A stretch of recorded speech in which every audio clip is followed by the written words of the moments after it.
جو لوگ ایمان لانے کے بعد کافر ہو گئے پھر کفر میں بڑھتے گئے، ایسوں کی توبہ ہرگز قبول نہیں ہوگی اور یہ لوگ گمراہ ہیں۔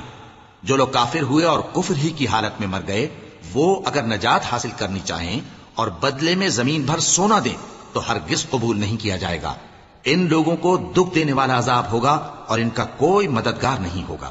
مومنوں، جب تک تم ان چیزوں میں سے جو تمہیں عزیز ہیں اللہ کی راہ میں خرچ نہ کرو گے، کبھی نیکی حاصل نہ کر سکو گے، اور جو چیز تم خرچ کرو گے اللہ اس کو جانتا ہے۔ بنی اسرائیل کے لیے تورات کے نازل ہونے سے پہلے کھانے کی تمام چیزیں حلال تھیں بجز ان کے جو یعقوب نے خود اپنے اوپر حرام کر لی تھی۔ کہہ دو کہ اگر سچے ہو تو تورات لاؤ اور اسے پڑھو، یعنی دلیل پیش کرو۔ اب جو اس کے بعد بھی اللہ پر جھوٹے افطرا کریں تو ایسے لوگ ہی بے انصاف ہیں۔ کہہ دو کہ اللہ نے سچ فرما دیا، پس دین ابراہیم کی پیروی کرو جو سب سے بے تعلق ہو کر ایک اللہ کے ہو رہے تھے اور مشرکوں میں سے نہ تھے۔ سب سے پہلا گھر جو لوگوں کی عبادت کرنے کے لیے مقرر کیا گیا تھا وہی ہے جو مکے میں ہے، بابرکت اور جہان والوں کے لیے موجب ہدایت۔ اس میں کھلی ہوئی نشانیاں ہیں جن میں سے ایک ابراہیم کے کھڑے ہونے کی جگہ ہے۔